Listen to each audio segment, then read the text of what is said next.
दोस्तों आजकल YouTube और टीवी पे बहुत सारे एड्स आ रहे हैं कि गोल्ड में इन्वेस्ट करो, डेट में इन्वेस्ट करो और इक्विटी में इन्वेस्ट करो। बट इन्वेस्ट करने से पहले हमें ये जानना जरूरी है कि ये गोल्ड क्या होता है, डेट क्या होता है, इक्विटी क्या होता है, इसमें इन्वेस्ट करने का क्या मतलब होता है। सो आज की वीडियो में हम यही जानेंगे कि इक्विटी क्या है और डेट क्या है। So hello guys, myself Manoj Bhardwaj. Today we will discuss about debt and equity. So बात करते हैं सबसे पहले इक्विटी की। What is the equity? Well, equity की बात की जाए तो ये एक तरह से किसी भी चीज में हिस्सेदारी लेना होता है। मींस जैसे कि इक्विटी का मतलब ये होता है, जैसे किसी कंपनी ने अपने शेयर निकाले हैं तो उस शेयर को आपने परचेज किया है, तो वो शेयर परचेज करने से आप उस कंपनी के एक तरह से हिस्सेदार हो गए हो। मींस अगर जो वो कंपनी ग्रो करेगी तो आपने जो अपने पैसे लगाए हैं उस शेयर को खरीदने में, तो आपका वो पैसा भी ग्रो करेगा। सपोज करो आपने किसी कंपनी का 5% पे शेयर खरीदा हुआ है और वो कंपनी 1000 का प्रॉफिट गेन करती है, तो आपको उसका 5% पे जो प्रॉफिट होगा वो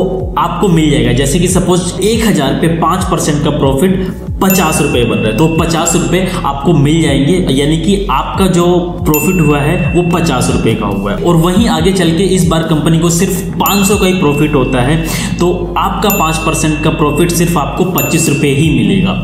तो ये होता है इक्विटी का मतलब। मीन्स जितने परसेंट आपका कंपनी में शेयर रहेगा उस परसेंट के हिसाब से आपको कंपनी के प्रॉफिट लॉस दोनों आपको झेलने पड़ेंगे, दोनों के साथ आपको खड़े रहना पड़ेगा। मीन्स अगर जो कंपनी लॉन्ग टर्म में प्रॉफिट गेन करती है तो आपको प्रॉफिट गेन होगा, और अगर जो कंपनी लॉस में जाती है या कंपनी डूब जाती है तो दैट मीन्स आपके पैसे भी डूब जाते हैं। मीन्स इसमें आपको अच्छा खासा एक प्रॉफिट भी मिल सकता है और लॉस भी आपको झेलना पड़ सकता है। सो जब भी आप इक्विटी में इन्वेस्ट करो तो अच्छे से कंपनी को एनालाइज करके उसके फ्यूचर टर्म्स क्या है, उसके फंडामेंटल्स क्या है, उन सबको अच्छे से एनालाइज करके फिर उसके बाद इक्विटी में इन्वेस्ट करो। इक्विटी में इन्वेस्ट करने का मतलब ये होता है कि जैसे आपने स्टॉक मार्केट में इन्वेस्ट कर रहे हो, आप शेयर ले रहे हो, आप म्यूचुअल फंड्स में इन्वेस्ट कर रहे हो, ये सब एक इक्विटी में आते हैं। ओके, सो बढ़ते हैं अपने नेक्स्ट क्वेश्चन की तरफ। What is the date? Okay, date एक तरह से देखा जाए तो ये क्रेडिट होता है, एक तरह से उधार होता है कि जैसे कि मैंने आपको पैसे दिए या आपने मुझे पैसे दिए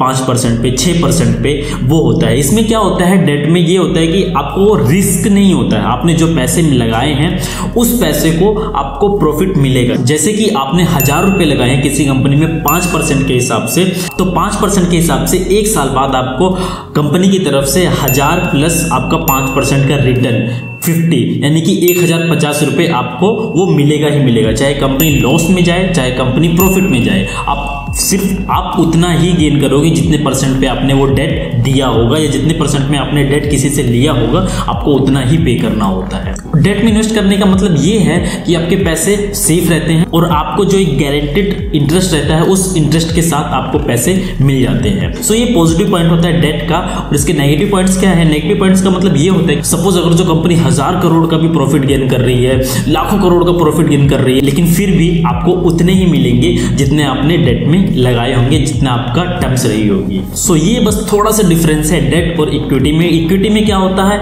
आप एक तरह से कंपनी के हिस्सेदार बन जाते हैं, और डेट में क्या होता है, आप कंपनी को एक उधार देते हो। बस ये सिर्फ फर्क होता है डेट और इक्विटी में। सो आई होप वीडियो आपको पसंद आया होगा गाइस। अगर जो पसंद आया तो please like, share and subscribe. मिलता हूं अगली वीडियो में एक और अच्छी सी वीडियो के साथ। तब तक टाटा, बाय बाय।